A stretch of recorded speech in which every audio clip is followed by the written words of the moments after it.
Hello दोस्तों, मैं मनीष शर्मा हमारे MK क्लासेज चैनल में आपका हार्दिक स्वागत करता हूं।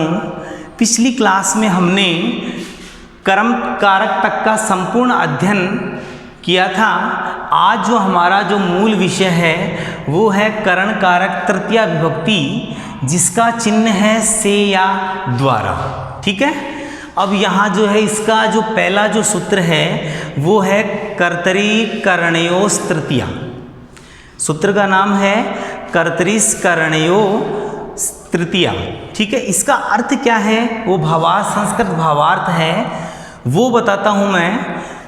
अनुक्त कर्तरी च करणे तृतीया विभक्ति भवति। अनुक्त कर्ता और करण में तृतीया विभक्ति का प्रयोग होता है। ठीक है, ये मैंने बता दिया आपको। अब उससे पहले हमने प्रथमा और द्वितीय विभक्ति में उक्त और अनुक्त का ज्ञान प्राप्त किया था। उक्त कर्ता, उक्त कर्म, अनुक्त कर्म का ज्ञान प्राप्त किया था। पुनः इसको समझने से पहले मैं उनके बारे में रिवाइज करा देता हूँ आपको, तभी ये सूत्र है ठीक तरह से आपके समझ में आ सकेगा। अब देखो, सबसे पहले है उक्त कर्ता। उक्त कर्ता क्या होता है, जहाँ कर्ता के अनुसार क्रिया होती है। उक्त कर्ता क्या होता है, जहाँ कर्ता के अनुसार क्रिया होती है।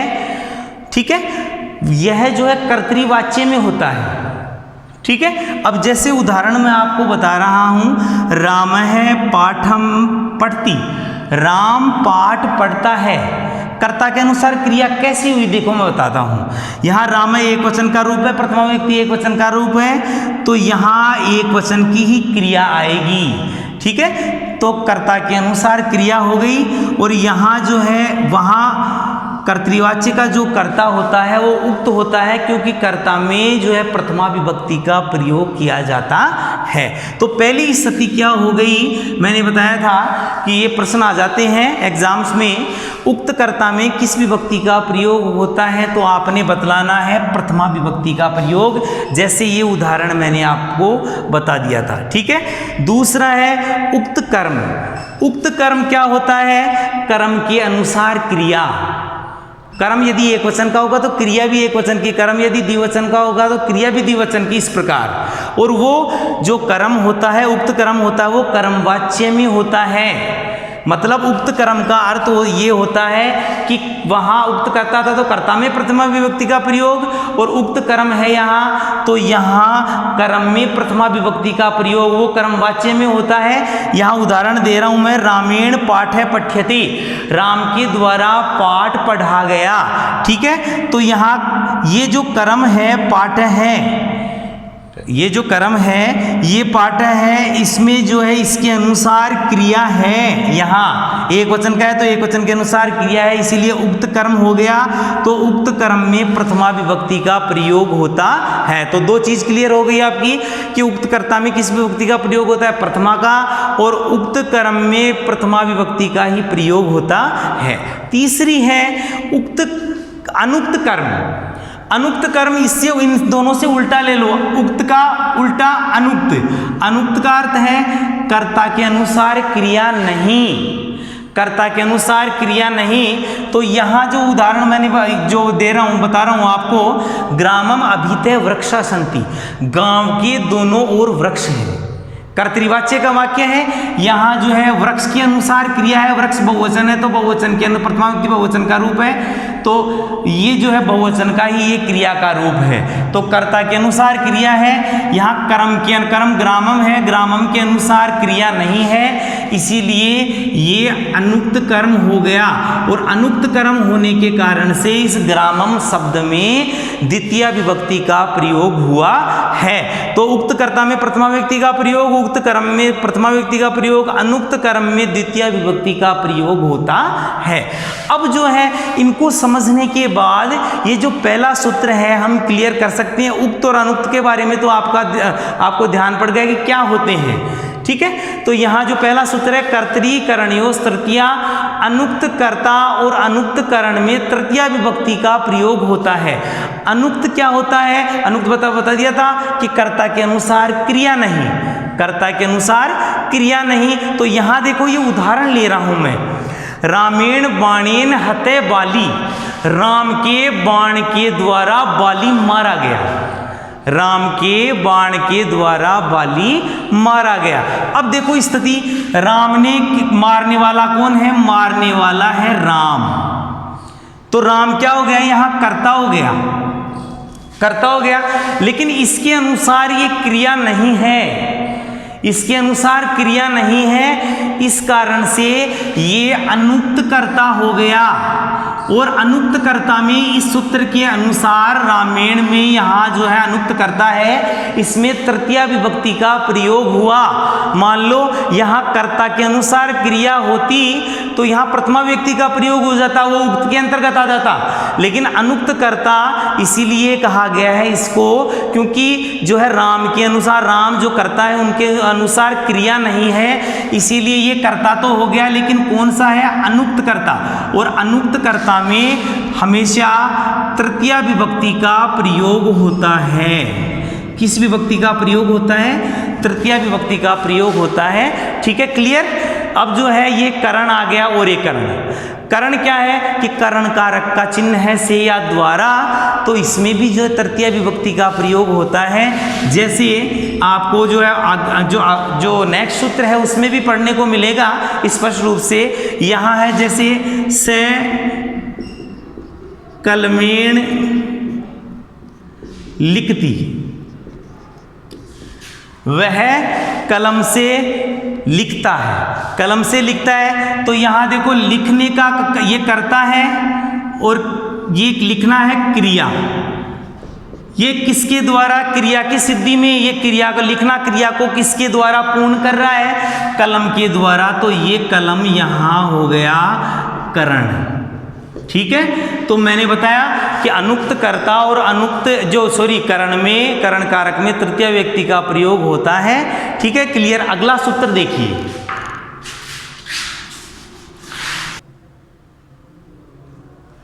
नेक्स्ट सूत्र देखिए, साधकतमम करणम। जो करण कारक है, तृतीय विभक्ति है, उसका दूसरा सूत्र है साधकतमम करणम। मतलब संस्कृत भावार्थ देखिए इसका, क्रियाया सिद्धौ ये सर्वाधिकम सहायकम भवति तस्य करण संज्ञा भवति। क्रिया की सिद्धि में, क्रिया पढ़ना, लिखना, खेलना, हंसना, जाना, ये क्रियाएं हैं। अब क्रिया को पूर्ण करने वाला कौन होता है, कर्ता। लेकिन किसके द्वारा, किस वस्तु के द्वारा क्रिया को पूर्ण कर रहा है वो, तो क्रिया की सिद्धि में जो सबसे अधिक सहायक वस्तु होती है उसकी करण संज्ञा होती है। मतलब उसमें तृतीया विभक्ति का प्रयोग होता है। मतलब आपको स्पष्टीकरण स्पष्ट रूप से बताता हूं। जैसे यहाँ ये धोना, प्रक्षालन करना मतलब धोना है। सीता फेनिलेन मुखम प्रक्षाल्यति, सीता साबुन से अपना मुंह धो रही है, गंदी हो गई होगी तो साबुन से अपना मुंह धो रही है। तो यहां देखिए धोने का कार्य कौन कर रहा है, सीता। सीता किसको धो रही है, मुख को धो रही है, तो ये तो कर्ता हो गया। ठीक है, अब किससे धो रही है, क्रिया, इस कार्य को पूर्ण करने में, धोने के कार्य को पूर्ण करने में सबसे अधिक सहयोग किसका लिया जा रहा है, फेनिलेन साबुन का। ठीक है, तो उसकी जो है करण संज्ञा होती है, उसमें तृतीया विभक्ति का प्रयोग होता है। तो यहाँ जो है फेनिल जो शब्द है उसमें उसकी करण संज्ञा होती है, मतलब उसमें तृतीया विभक्ति का प्रयोग होता है। ठीक है, तो यहाँ जो है इसका स्पष्टीकरण हो गया। क्रिया की सिद्धि में यह सर्वाधिकम सहायकम भवति, जो क्रिया की सिद्धि में सबसे अधिक सहायक होता है, क्रिया को, कार्य को पूर्ण करने में जो सबसे अधिक सहायता करता है। कार्य को पूर्ण करने वाला तो कर्ता होता है, लेकिन सहायता किसकी लेता है, तो यहाँ इसकी सहायता ली जा रही है, इसीलिए इसकी करण संज्ञा हो गई, उसमें तृतीया विभक्ति का प्रयोग हो गया।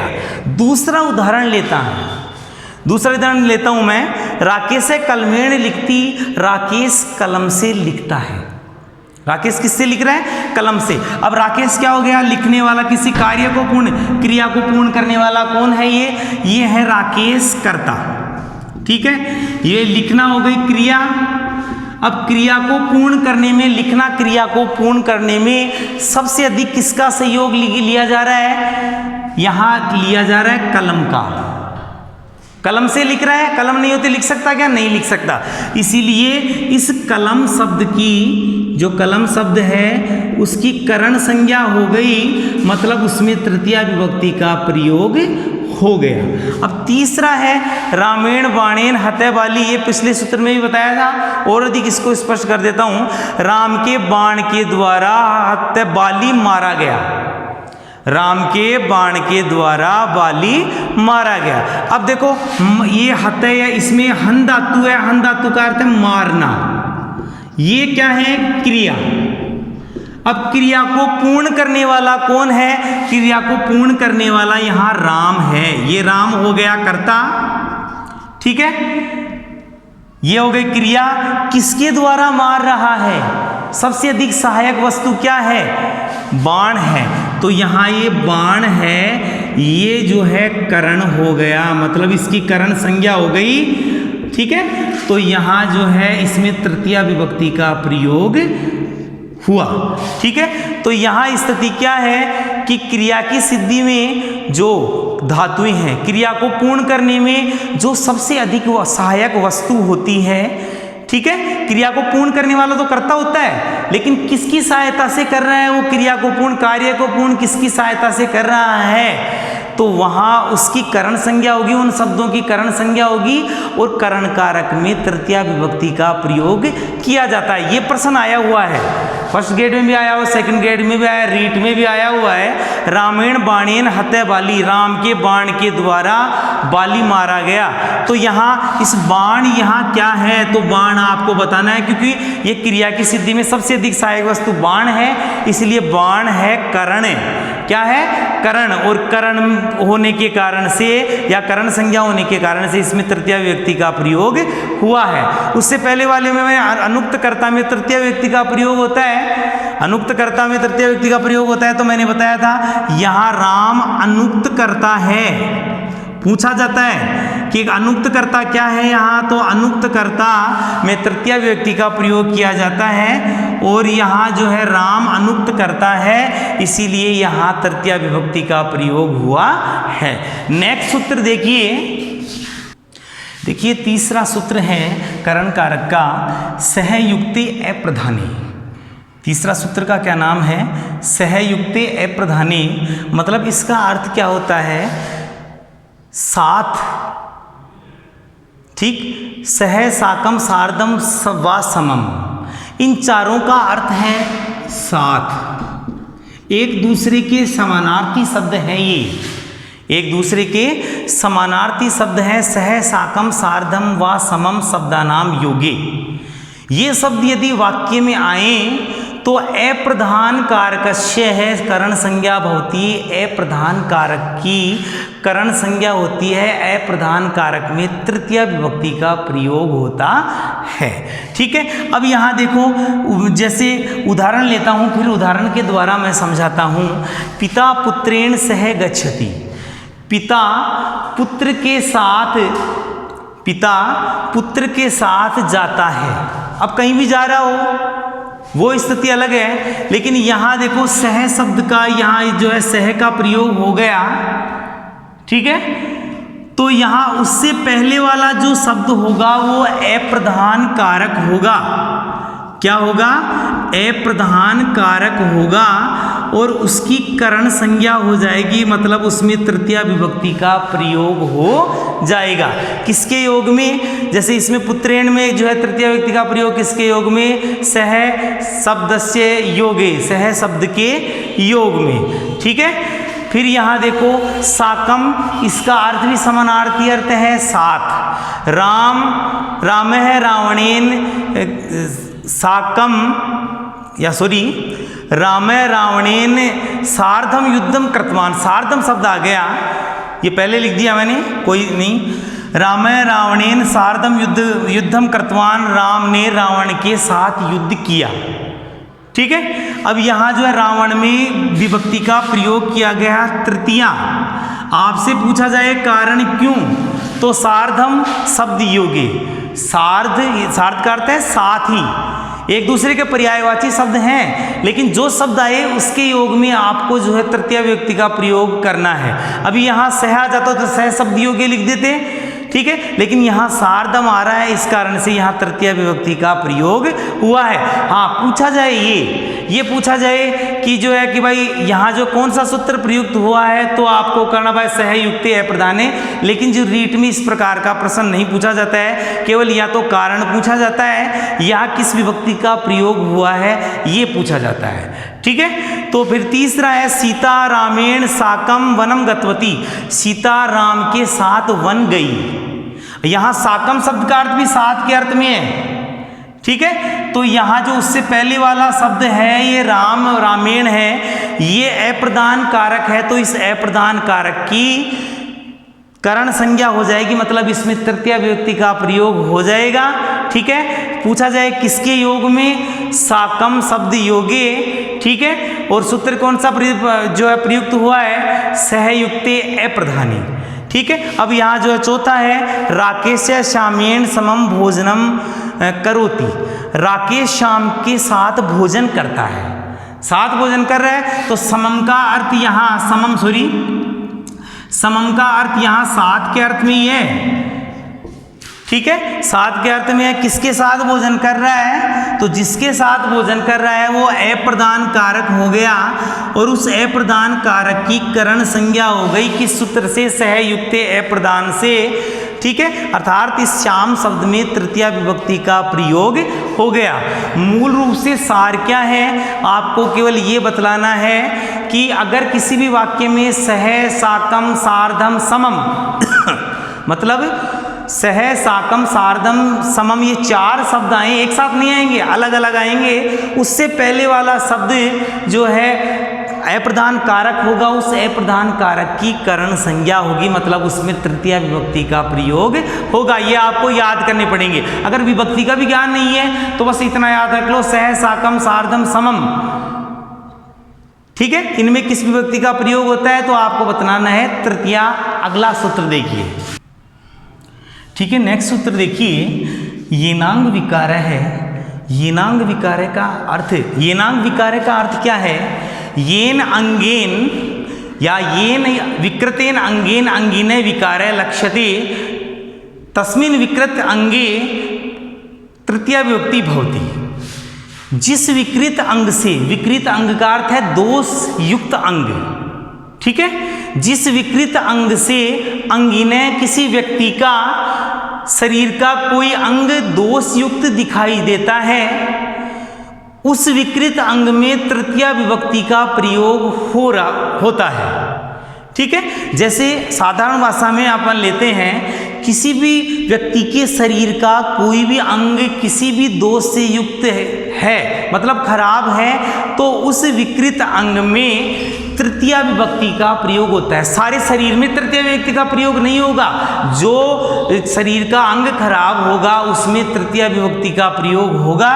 ये है इस येनांग विकार का अर्थ। जैसे उदाहरण देखिए, से सिरसा खलवाटे, से सिरसा खलवाटे, वह सिर से गंजा है, वह सिर से क्या है, गंजा है। तो यहाँ जो है पूरे शरीर में तृतीय विभक्ति का प्रयोग नहीं होगा, सिर का जो भाग है, जो बाल है वो नहीं है, विकृत अंग सिर है, तो उसमें तृतीय विभक्ति का प्रयोग होगा। कारण आपको बताना है अंग विकार योगे, और सूत्र कौन सा है, येनांग विकार है, क्योंकि जिस विकृत अंग से युक्त व्यक्ति का जो है या किसी व्यक्ति का शरीर का कोई अंग खराब हो तो उस विकृत अंग में तृतीय विभक्ति का प्रयोग होता है, न कि संपूर्ण शरीर में। इसीलिए यहाँ सिरसा में तृतीय विभक्ति का प्रयोग होता है, और कारण क्या है, अंग विकार योगे, अंग विकार योगे। सूत्र पूछे तो ये नांग विकार है। दूसरा है सूरदास नेत्राभ्याम अंध है, सूरदास नेत्रों से अंधा है, आंख से अंधा, आंखों से अंधा है, मतलब यहां अगर एक आंख से होता तो काणे होता, ठीक है, नेत्र, और यहां होता नेत्रेण, ठीक है, दोनों आंखों से है।